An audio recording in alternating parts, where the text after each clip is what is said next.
Well, let's stay with this story because Parliament's Standing Committee on Appropriations has expressed concern regarding the funding and execution of the upcoming national dialogue. The committee says the initiative is important for fostering unity and shaping South Africa's future. However, it's warning that there is no clear budget allocation for it. Committee chairperson, Dr Mmusi Maimane, joining us in studio tonight. Good evening to you, sir. Thank you for making time.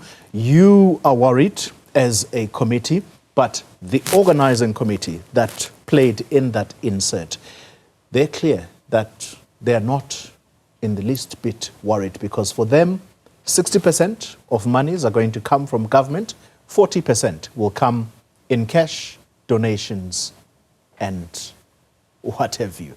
So where's the worry? Good evening, and thank you so much for having me. I mean, first and foremost, the Constitution gives Parliament the right to appropriate funds that are drawn from the national revenue. If you are going to spend 500 million rand, for argument's sake, government doesn't have petty cash. It doesn't put money aside to say you can spend here.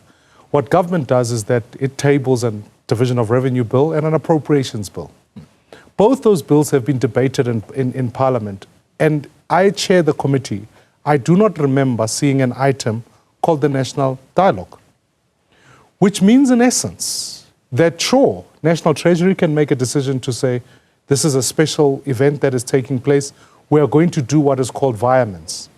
What we are asking as a committee is that let's not do it post facto, let us do it up front. Yeah.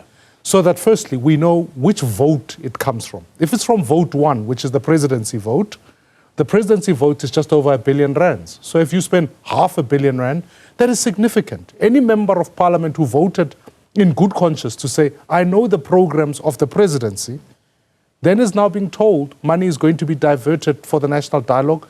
That must be a rationale for it. And if that money exceeds 8% of that vote, then only parliament can approve that.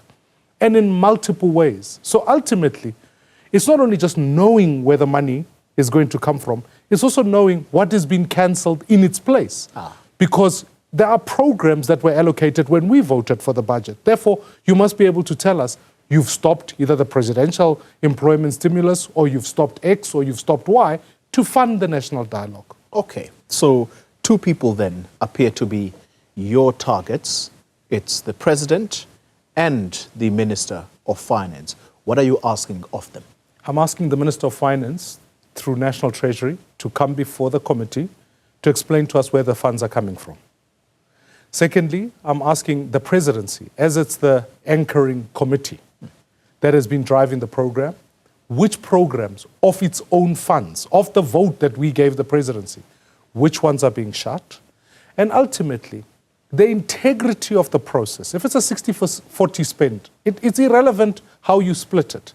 The reality of it is that any money drawn from the National Revenue Fund must be accounted for. We can't do it after the fact, we must do it up front, so that by the medium term, people know where it comes from. And then ultimately, as we've all, as South Africans, wanting to participate in the national dialogue, it needs to be citizen-led. It needs to be advocated for by the people. The people are not represented in cabinet. They are only represented in parliament. Therefore, it is the people's money, not Treasury's money. Therefore, we need to know how we are spending the people's money.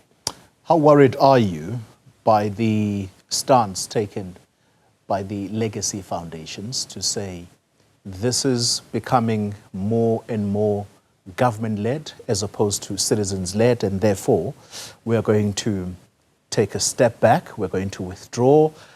Does that worry you in terms of the integrity of the process and what it was intended for? Let me remind you as well that this was the brainchild of President Mbeki, who now appears to be stepping back. I think first and foremost it is a deep concern. It cannot be another Lekgotla where the executive calls citizens and say, let's meet. Can't be. It must. I would have thought to take leadership on President Ramaphosa's part to say, we will do our best to find whatever funding is available. We want the process to be led. We will come and listen so that the process authentically is led by the people.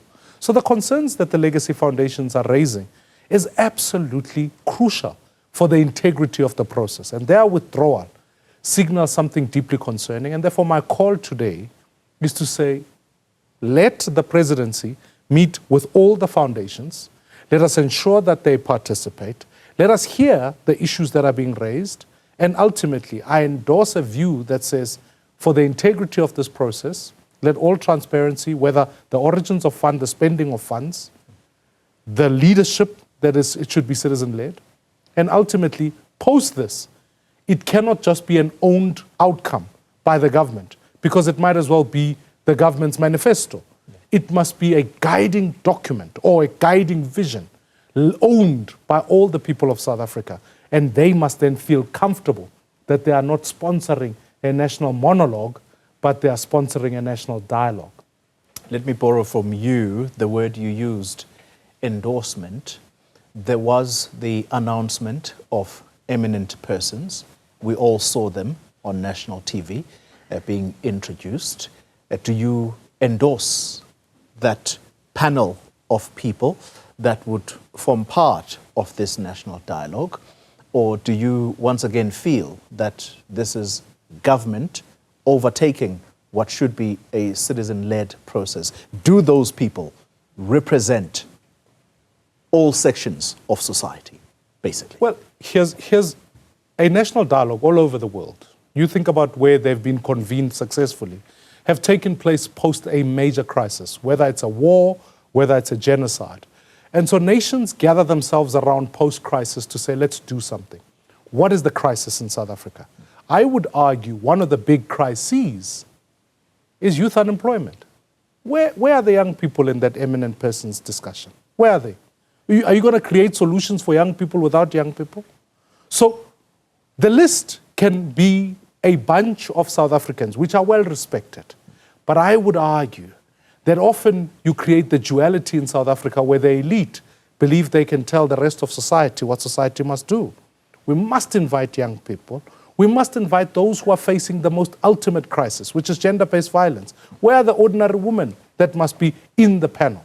Because the mistake we can make, if we make this an elite-led project and miss the 60% of South Africans who live below the upper poverty line, we are going to miss a discussion, and you'll end up perpetuating the duality of South Africa, where the elite have one conversation and the poor are simply told what to accept and not to accept. I would rather see a process being led equally so by young people, by victims of crime, because they need to come into the room, because the crisis we're facing at the moment is really at their core. Final question, and we're going to revert now to at least some of what we've touched on. The spokesperson for the Legacy Foundations we spoke to last night, Mr. Bigo, he is clear that if this convention, this national convention that's meant to take place this weekend, the precursor to the national dialogue, if it does take place, it'll take place in a compromised form, and add to it, it will be illegal, according to them. Based on these strong statements, do you believe that the foundations have a point? There needs to be a postponement, because all of this seems rushed right now. I've written to the presidency to request clarity on the points that they are raising, because the last place we want to find ourselves as South Africans is to appropriate money that will be used for an illegal activity. And so the presidency needs to give us clarity on this issue.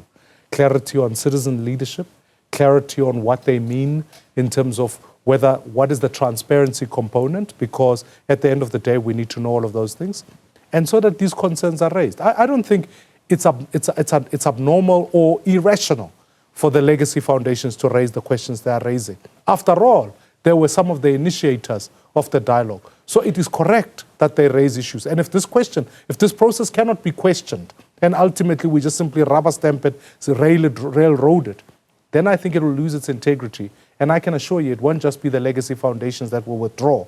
You'll see political actors, civil society, religious bodies withdraw from the process, which will delegitimize it, even if you can find the legal prescripts to make it happen. Dr. Mmusi Maimane, thank you very much for your time tonight, chairperson of the Standing Committee on appropriations in Parliament.